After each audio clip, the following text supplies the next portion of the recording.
session is on challenges when studying Islam. I'm about to begin studying Muhammad's history now, and Muhammad's career and life and his portrayal in Islamic sources. So before we do that, I need to give you an overview on some challenges for us as we study Islam.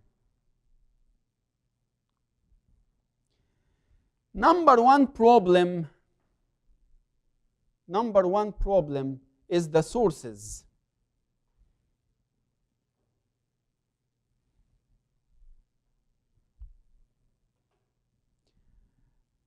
It's really very difficult for us to study Islam and be sure of what is there. So, number one, the problems of the sources, and then I will come to the next, but let me tell you something. And if you will forget everything I said today, I hope you don't. You don't need to forget this, because it's a very important thing for you as a scholar of Islam or as a student of Islam. So Muhammad lived for 10 years.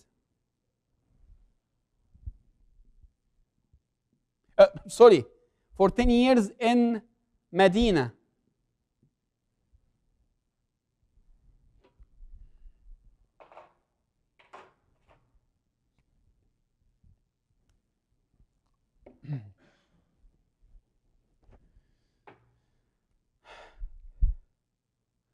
So, chronologically speaking, he received his alleged revelation in the year 610, okay? And he died in the year 632, okay?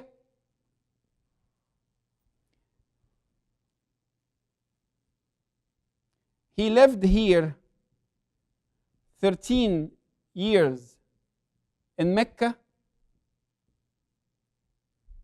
and then 10 years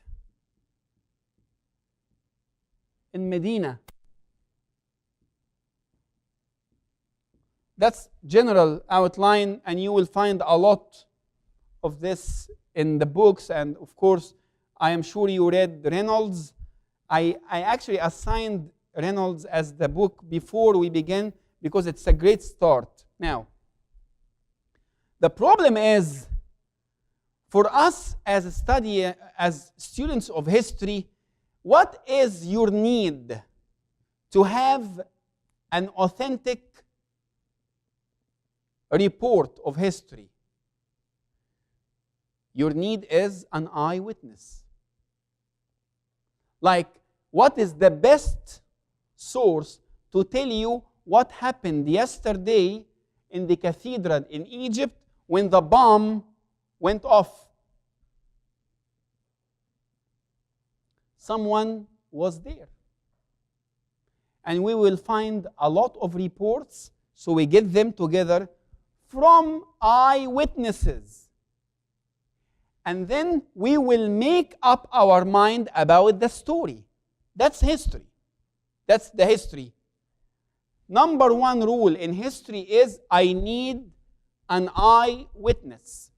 So, if you want to tell me something about Martin Luther, the reformer, the best one to tell me about him is one of the guys who were with him in Germany at that time. So Karlstadt wrote, good. Martin Luther himself wrote something awesome. So I need contemporary witness. Are we good with that? Now, in Islam, Muhammad died 632, and I have no source at all until sometime around 150 years after his death. this is the first time I have a source that tell me of Muhammad. That's why Yehuda Nevo, the guy I mentioned 10 minutes earlier, didn't rely on sources, because for him, these sources are really stupid. They don't tell the truth because they are not eyewitness. Actually, these people who wrote 150 years after the events were telling us a story that they wanted us to hear. Has nothing to do with the real Muhammad. So basically, we cannot trust the Muslim sources. We need an independent source. A source that is written by non-Muslims to tell me about the Prophet who lived during this time. Do we have non-Muslim sources? Yes, we do, but they are very small, short, and abrupt. So we have an Armenian book written in 632 that tells us there was an Arab prophet that appeared among the Arabs. No mention of his name. We know nothing about this, and it was just a mention. So we have a real problem with our sources. Who wrote the Muslim sources? Muslims. And they are the winners. After they invaded these lands, they are the winners. So I am listening to a report by the victorious people who suppressed many conquered the population, and they are the rulers. And I'm listening to their report about their history. This is completely biased. That's why the students of Islamic studies are frustrated, because we cannot trust our sources. So why are we studying it? Why? Because that is what Muslims believe. Are you following me? Okay? So the problems of the sources. Number two, the problem of the Quran's language, Arabic. Now, if I want to access the Quran, I am accessing what? Can you tell me? Talk to me. I'm accessing the translation of the Quran. I'm not reading the Quran in Arabic. I'm talking about you. I read the Quran in Arabic, and I tell you it's very frustrating, because as an Arabic speaker, I don't understand it. It's very, very difficult to read. So why are we reading it? Because Muslims believe it, and that's how they form their religion. But actually, we are not reading the Quran. Even if you ask Muslims, you're not reading the Quran, you're reading the translation of the meanings of the Quran. You're not reading the Quran, because the Quran has to be read in Arabic.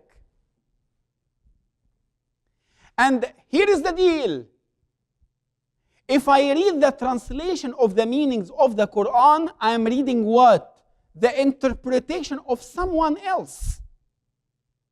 I am reading the English that someone else wanted me to read. I'm not reading the text. So, the Quran can mean something totally different from the translation, because the translators of the Quran portray their own perception of the very difficult text. Are you following me? See the point? The Quran lacks detail about the life of Muhammad. Do you know that the Quran has only Muhammad mentioned 4 times? How many times Jesus was mentioned? 29. So Jesus is mentioned more than Muhammad. How many times Moses was mentioned? More than 100 times. So even the Quran does not tell me a lot about Muhammad.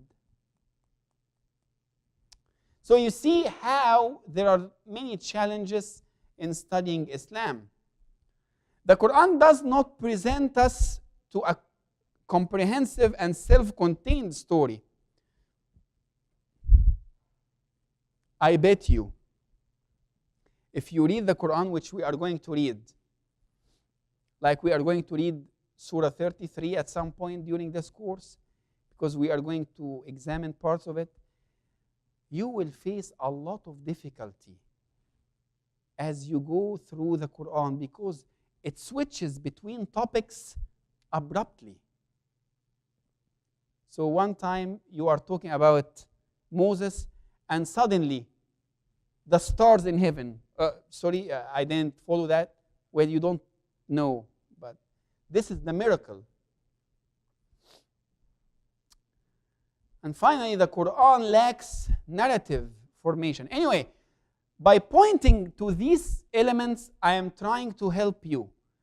We are studying the Islamic faith because we want to connect with Muslims. But honestly, there is a lot of challenges in studying Islam. Basically, the source problem.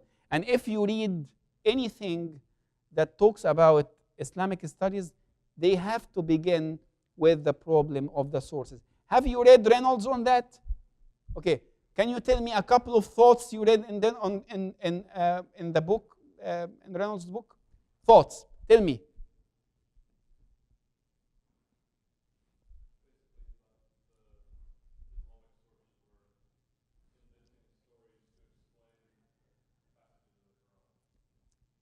Very good. So the Quran is very difficult, and I want to understand it. So make up some stories to make sense of a difficult text. Thank you. Very good point. What else? Any thoughts from your reading of Reynolds?